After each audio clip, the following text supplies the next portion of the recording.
ഇറാന് പ്രഖ്യാപിച്ചതിലേറെ പ്രഹരശേഷിയുള്ള ആയുധങ്ങൾ കൈവശമുണ്ടെന്ന് തെളിയിച്ചുകൊണ്ടാണ് തലസ്ഥാനമായ തെഹ്റാനിൽ നിന്ന് 4000 കിലോമീറ്റർ അകലെയുള്ള ഇന്ത്യൻ മഹാസമുദ്രത്തിലെ ഡീഗോ ഗാർസിയയിലുള്ള US-UK സംയുക്ത സൈനിക താവളത്തിന് നേരെ മിസൈൽ ആക്രമണം നടത്തിയത്. 2 ഇന്റർമീഡിയറ്റ് റേഞ്ച് ബാലിസ്റ്റിക് മിസൈലുകളാണ് ഡീഗോ ഗാർസിയയിലുള്ള സൈനിക താവളത്തിന് നേരെ ഇറാൻ വിക്ഷേപിച്ചതെന്നാണ് റിപ്പോർട്ടുകൾ. ലോകത്തിലെ തന്നെ ഏറ്റവും മികച്ചതെന്ന് വിശേഷിക്കപ്പെട്ടിരുന്ന ഒന്നാണ് ഇസ്രയേലിന്റെ വ്യോമ പ്രതിരോധ സംവിധാനം. ഇവയ്ക്ക് സംഭവിച്ച ഗുരുതരമായ വീഴ്ചകളാണ് തെക്കൻ ഇസ്രയേലിൽ ഇറാൻ നടത്തിയ പുതിയ മിസൈൽ ആക്രമണത്തിനുള്ള പ്രധാന കാരണമെന്നും റിപ്പോർട്ടുകളുണ്ട്. അറാദ് നഗരത്തിലും ഇസ്രയേലിന്റെ ആണവ കേന്ദ്രങ്ങളുള്ള ഡിമോണയിലുമാണ് ഇറാൻ കനത്ത നാശനഷ്ടം വിതച്ചത്. കൃത്യമായ ഒരു മിലിറ്ററി തന്ത്രമാണ് ഇറാൻ ഇവിടെ പയറ്റിയത്. പരിശോധിക്കാൻ വിശദമായി. നമസ്കാരം, ഞാൻ ആരതി. വില കുറഞ്ഞ ഡ്രോണുകളും ചെറിയ മിസൈലുകളും ഉപയോഗിച്ച് പ്രതിരോധ സംവിധാനങ്ങളെ ആശയക്കുഴപ്പത്തിലാക്കി ഇന്റർസെപ്റ്ററുകൾ തകർന്നെന്ന് ഉറപ്പാക്കിയ ശേഷം അത്യന്താധുനിക ഹൈപ്പർസോണിക് മിസൈലുകൾ വിക്ഷേപിക്കുകയും ചെയ്യുന്ന തന്ത്രമാണ് ഇസ്രയേലിനെ കുഴപ്പത്തിലാക്കിയത്. ഇസ്രയേലിന്റെ വ്യോമ പ്രതിരോധ പാളിച്ചകൾ എവിടെ? അയൺ ഡോം, ഡേവിഡ് സ്ലിംഗ്, ബാരക്ട് 8, താഡ് എന്നിങ്ങനെ വിവിധ തലങ്ങളിലുള്ള മികച്ച പ്രതിരോധമാണ് ഇസ്രയേലിൻ്റേത്. 90% വരെ കൃത്യത അവകാശപ്പെടുന്ന അയൺ ഡോം ഉൾപ്പെടെയുള്ള സംവിധാനങ്ങൾ പരാജയപ്പെടാൻ പ്രധാനമായി 3 കാരണങ്ങളാണുള്ളത്. ഇന്റർസെപ്റ്ററുകളുടെ ദൗർലഭ്യം. തുടർച്ചയായ ആക്രമണങ്ങൾ കാരണം ഇസ്രയേലിന്റെ പക്കൽ മിസൈലുകളെ തകർക്കുന്ന ഇന്റർസെപ്റ്ററുകളുടെ കുറവ് ഉണ്ടായിരുന്നുവെന്ന റിപ്പോർട്ടുകൾ ഉണ്ടായിരുന്നു. എണ്ണക്കൂടുതൽ. ഒരേ സമയം വലിയ കൂട്ടമായി മിസൈലുകളും ഡ്രോണുകളും വരുമ്പോൾ എത്ര മികച്ച പ്രതിരോധ സംവിധാനമായാലും അത് ഓവർലോഡാകും. ഇന്റർസെപ്റ്റർ മിസൈലുകൾ. ശത്രുക്കളെ അയക്കുന്ന വില കുറഞ്ഞ ഒരു ഡ്രോണിനെ തകർക്കാൻ ഇസ്രയേലിന് ഉപയോഗിക്കേണ്ടി വരുന്നത് കോടികൾ വിലമതിക്കുന്ന ഇന്റർസെപ്റ്റർ മിസൈലുകളാണ്. ഇത് സാമ്പത്തികമായി വലിയ തിരിച്ചടിയാണ് ഉണ്ടാക്കുന്നത്. ഇറാൻ ഈ ആക്രമണത്തെ 2 ഘട്ടങ്ങളായാണ് തിരിച്ചതെന്നാണ് പ്രതിരോധ വിദഗ്ധർ വിലയിരുത്തുന്നത്. ഡ്രോണുകളും ക്രൂയിസ് മിസൈലുകളും. വില കുറഞ്ഞ ഡ്രോണുകൾ. റഡാറുകളിൽ പെട്ടെന്ന് കണ്ടെത്താൻ കഴിയാത്ത വിധം ചെറിയ റഡാർ ക്രോസ് സെക്ഷനുള്ള ഡ്രോണുകളാണ് ഇറാൻ ആദ്യം അയച്ചത്. ഇവയെ തകർക്കാൻ ഇസ്രയേലിന് തങ്ങളുടെ വില കൂടിയ ഇന്റർസെപ്റ്ററുകൾ ഉപയോഗിക്കേണ്ടി വന്നു. ക്രൂസ് മിസൈലുകൾ. ബാലിസ്റ്റിക് മിസൈലുകളെ അപേക്ഷിച്ച് വേഗത കുറവാണെങ്കിലും ഇവ പൈലറ്റില്ല വിമാനങ്ങളെപ്പോലെ വളരെ താഴ്ന്നാണ് പറക്കുന്നത്. ഇത് റഡാറുകളുടെ കണ്ണുവെട്ടിക്കാൻ സഹായിക്കുന്നു. ആദ്യഘട്ട ആക്രമണത്തിൽ ഇസ്രയേലിന്റെ റഡാറുകൾ ആശയക്കുഴപ്പത്തിലാക്കുകയും ഇന്റർസെപ്റ്ററുകളുടെ എണ്ണം ഗണ്യമായി കുറയുകയും ചെയ്ത സമയത്താണ് ഇറാൻ തങ്ങളുടെ ബ്രഹ്മാസ്ത്രം പ്രയോഗിച്ചത്. ഹൈപ്പർസോണിക് മിസൈലുകൾ. ശബ്ദത്തേക്കാൾ 5 ഇരട്ടി വേഗതയിൽ സഞ്ചരിക്കുന്ന ഇവയാണ് ഇസ്രയേലിന് ഏറ്റവും വലിയ തലവേദനയായത്.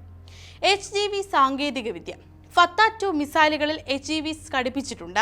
സാധാരണ ബാലിസ്റ്റിക് മിസൈലുകൾ ഒരു നിശ്ചിത പാതയിലൂടെ സഞ്ചരിക്കുമ്പോൾ ഇവയ്ക്ക് ദിശ മാറ്റാനും സിക്സാക് രീതിയിൽ സഞ്ചരിക്കാനും കഴിയും. മിസൈൽ എവിടെ വീഴുമെന്ന് പ്രവചിക്കാൻ കഴിയാത്തതിനാൽ ഇസ്രയേലിന്റെ പ്രതിരോധ സിസ്റ്റങ്ങൾക്ക് ഇവയെ തടുക്കാൻ കഴിഞ്ഞില്ല. 100 കണക്കിന് കിലോഗ്രാം സ്ഫോടക വസ്തുക്കൾ വഹിക്കാൻ ശേഷിയുള്ളവ ഇവ കെട്ടിടങ്ങൾക്ക് വലിയ നാശനഷ്ടങ്ങളാണ് ഉണ്ടാക്കിയത്. എന്തുകൊണ്ട് ഇസ്രയേൽ കുഴപ്പത്തിലായി? ഇസ്രയേലിന് നേരിടേണ്ടി വന്നത് പ്രധാനമായും ഹമാസ് പോലെയുള്ള ഗ്രൂപ്പുകളുടെ ലളിതമായ റോക്കറ്റുകളെയായിരുന്നു.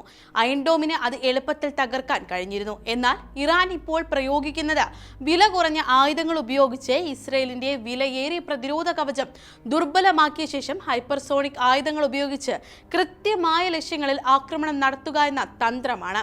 ഇസ്രയേലിന്റെ നിലവിലെ സംവിധാനങ്ങൾ പര്യാപ്തമല്ല എന്നാണ് ഈ സംഭവം തെളിയിക്കുന്നത്. ഇസ്രയേലിനെ ഞെട്ടിച്ച ഇറാൻ ആക്രമണം. SM-3 നന്നായി പ്രവർത്തിച്ചാൽ പോലും അത്തരം ഉയർന്ന നിലവാരമുള്ളതും ചെലവേറിയതുമായ പ്രതിരോധ സംവിധാനങ്ങൾ ഉപയോഗിക്കാൻ US-നെ നിർബന്ധിതരാക്കും വിധം ആക്രമണത്തിന്റെ സ്വഭാവം തന്നെ മാറ്റാൻ ഇറാന് കഴിഞ്ഞു എന്നാണ് വിലയിരുത്തപ്പെടുന്നത്. ദൂരപരിധിക്കൊപ്പം ഇറാന്റെ ശക്തമായ സിഗ്നലിംഗ് സംവിധാനത്തിന്റെ കൃത്യത കൂടി വെളിവാക്കുന്നതാണ് ഈ ആക്രമണം.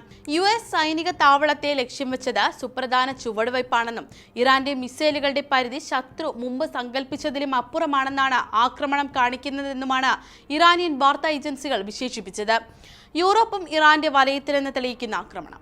ഇന്ത്യൻ മഹാസമുദ്ര മേഖലയെ മാത്രമല്ല തെക്കൻ യൂറോപ്പ് പോലും തങ്ങളുടെ ആക്രമണ വലയത്തിലാണെന്ന് ബോധ്യപ്പെടുത്താൻ കൂടി ഈ ആക്രമണത്തിലൂടെ ഇറാന് സാധിച്ചു.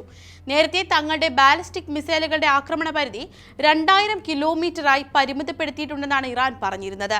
ഇതിന്റെ ഇരട്ടിയിലേറെ ദൂരം താണ്ടുന്ന മിസൈലുകൾ തൊടുത്തുവിടുക വഴി ലോകത്തിന് ഇനിയും അറിയാത്ത അപ്രഖ്യാപിത ശേഷിയുള്ള ആയുധങ്ങൾ തങ്ങളുടെ കൈവശം ഇനിയും പുറത്തെടുക്കാതെയുണ്ടെന്ന സൂചനയാണ് ഇറാൻ നൽകിയിരിക്കുന്നത്. ഇറാന്റെ പ്രഹരശേഷിയെക്കുറിച്ച് ആശങ്ക വർദ്ധിപ്പിക്കുന്നു.